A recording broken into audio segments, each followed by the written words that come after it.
everyone, Katie Nicole here. Gosh, we are on like day 654 of quarantine. I know I'm totally over exaggerating, but we're several weeks into quarantine. I don't know how your guys' house is holding up, but our house, our 2,000 square foot house, is starting to feel a tad small. Never thought I would say that. Thankfully, our weather is starting to get a little bit better outside. We had several days of rain, so we're able to get out and enjoy a little bit more. We have a lot of trails, a lot of fishing areas and trails and hiking paths around our neighborhood in our city. And typically, my family is one where we are usually out there every year around spring and fall, just kind of when the weather is a little bit nicer. And as of quarantine, we've been out there several times, but we don't go as much as we did before quarantine because it's weird how many people are in all of these places that never used to be there. So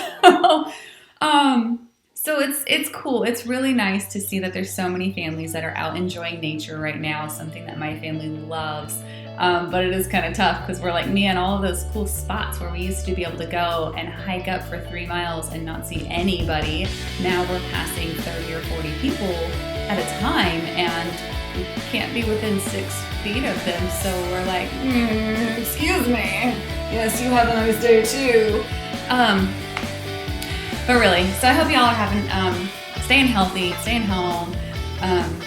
If you are in a state like ours where you are not completely confined to your house and you have some trails out there and some lakes and whatnot to just kind of get out with your family and be in your own separate space without harming anybody, then I really hope you're getting out there and appreciating that. Well, let's get into it. Today I'm talking about fixed students. So Qkids a while back started doing a fixed student program, and that is where a teacher will agree to have the same student over and over again for several weeks or months or whatever it may be. And I was recently asked to join in the fixed student program. I've been doing it for several months now, and I absolutely love it. It's very different having only worked with Qkids and only having that changing student mentality. It's really different to have the same students over and over again. And so I've been picking up a lot of tricks along the way to keep my classes fresh and to keep things fun and keep my students engaged. So I'm here to share those with you. So first off, fixed students are one-on-one classes, but they are not the same thing as just having a one-on-one class on your schedule. So you might have a class coming up on your schedule. That does not mean that it's a fixed student. A fixed student is going to be purple in your phone app. There's all of my fixed students, as you can see. Whereas a one-on-one lesson would just show up as that regular blue. And the second important thing to remember is that if you have a fixed student, you would likely have been asked by Qkids if you are willing to do the fixed student program, because when you agree to take on a fixed student, you are also agreeing to not request off as much. They want to make sure that you will be able to attend most of those classes with that student. So if you are constantly needing to rearrange your schedule, it may not be the best fit for you, and that's fine. There's nothing to say that you have to do fixed student classes to stay a teacher. But I made it for, if you saw in my schedule, I made it for like those 2 middle classes because I know that those are classes that I typically would not request off. So if you are considering doing the fixed student classes, make sure that this is something that you can really fit into your schedule. You're not requesting off a ton of classes. Next, I'm going into tips on fixed students. And a lot of these tips can be useful for one-on-one students, one-on-one student classes, even multiple student classes. So if you don't have fixed students, please feel free to keep watching because there's some fun games and tips and stuff that I like to do here that can absolutely translate into regular classes. So the first thing is to keep a notebook. I do this for all of my one-on-one students, fixed or regular, because at the end of the one-on-one lessons, you have to write a short summary or a short review on the student. For fixed students, it's even more important because I put in there things that I can use weeks down the road to help keep that student engaged. So anything that they like, the names of their siblings, their ages, any sports they play, any food they like, anything that stands out to me, I will write it in this notebook so that later down the road I can bring up like, oh, I remembered that one day that Elsa was wearing a unicorn headband. I'm gonna go grab my unicorn headband, which, you guys, this happened today. Oh, here it is. So this happened today. My student Elsa had this unicorn headband, and it wasn't even the same one I'm about to show you. But I was like, oh, Charlie, my daughter, has a unicorn headband. I'm gonna go get that and wear it today so that she can see it. And then she'll go get hers and we can have like unicorn headband day. So I show up to class with this adorable unicorn headband, expecting her to go and get the unicorn headband that I had seen. And she goes, oh, teacher, wait. I'm like, of course, Elsa, I'll wait for you. What else am I gonna do? And so I wait and she comes back very quickly.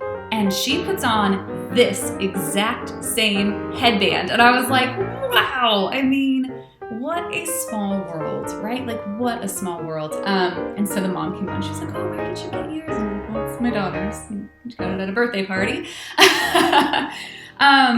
But yeah, so fun stuff like that can really just kind of make a difference in their day. It shows them that you care. It shows that you actually want to get to know your students, because we do. I love learning about my fixed students. It's probably my favorite part of the fixed student class is just actually getting to know these kids. It's great. So that's my most basic. Step one, get a notebook. I'm sorry, you probably cannot get a Kobe notebook like me. This is something that I got on my trip to China. Anyway, next up is going into the welcome slide. So let's go into the welcome slide.